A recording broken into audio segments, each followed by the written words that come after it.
go straight to the elephant in the room. There, the 25% discount complaints from some of the beneficiaries that the items are not at 25% discount when you look at what is obtainable in the normal market. What's your response to that? Yeah, so not that there was no 25% reflection across board. I mean, we are not the ones selling the food. We don't own the food. We are working with vendors who sell food for them to bring the food items to a location to sell, and we effect a 25% discount. So to say whether we're truly giving it or not, that's not a factual statement.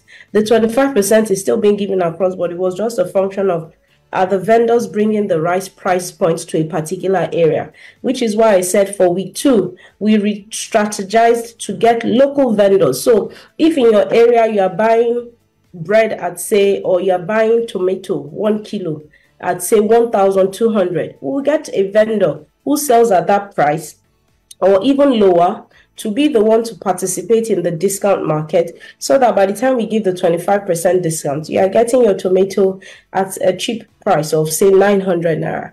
If in that same week, in Ikorodu, for instance, tomato is being sold normally in any market at 900, we'll get a vendor who is selling at 900.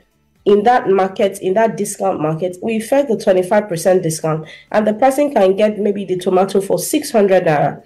So what it means or what it reflects is the price point is not the same across Lagos, but we would effect the 25% discount on the prevailing market rate in that area.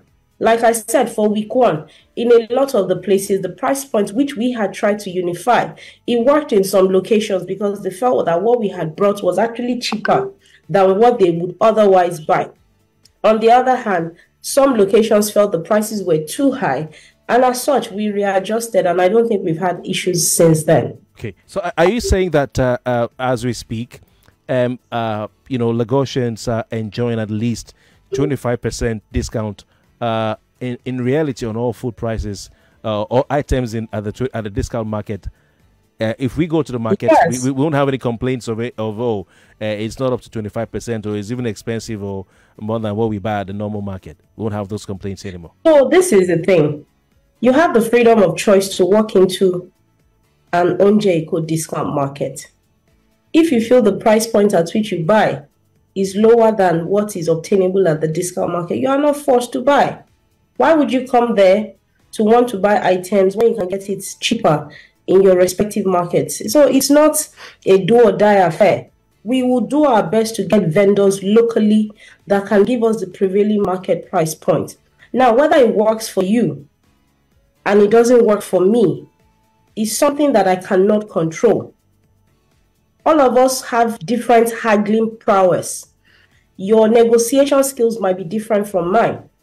When you enter into a free market, you have the right to haggle. You have the right to negotiate.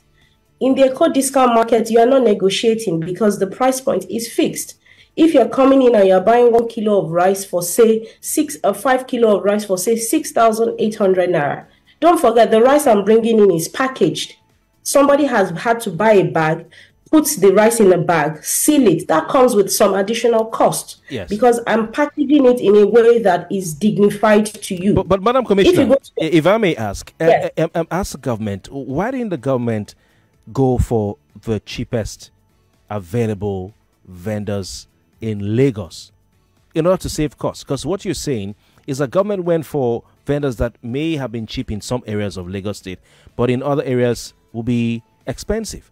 So why didn't government? I think you're still missing the point. Yeah, because you mentioned price point. Vendors. No, I'm getting vendors in your locality. No, I'm saying at the first. Buy from those vendors. At the first instance, why didn't you go for vendors who had the cheapest, lowest price point? So when you say at the first instance, are you referring to the first discount edition? Yes. Yeah, because what do you mean? And I mentioned something. Yes. We were trying to unify price point. Mm-hmm. If you're trying to unify price point, it means you are working with a minimum of 57 vendors for rice. You are working with a minimum of 58 vendors or 59 vendors for rice, 59 vendors for bread, 59 vendors for gari, 59 vendors for eggs. Mm-hmm. List all those vendors. You are working with a minimum of on average, 730 vendors is what you'll be working with. Tell me, how would you be able to control price points for 730 vendors in one day? It's impossible. What we adopted in week 1 was a hub and spoke model. Get one large wholesaler or food distributor who has the distribution network, has vehicles, has labor, and from one centralized point, they can do distribution to many of these locations. Working with a unified price point means you work with less vendors for you to be able to control pricing. Like I said, in some areas, they loved the price point. It was cheaper than what they bought in their market. In some other locations, it didn't work. And we took cognizance of that, but do not forget, you are not forced to come to the discount market. If it doesn't work for you, you are not forced to buy there. Okay. Honorable Commissioner. Sorry. No, so because we are still keeping or hammering on week 1, we have moved past week 1. Right. We have done the 4th edition on Sunday, and there have been positive feedback. Okay. Many positive feedback. All right. But I want you to stay on the positives and not on week 1, where we had lapses. It was a pilot, and we took correction.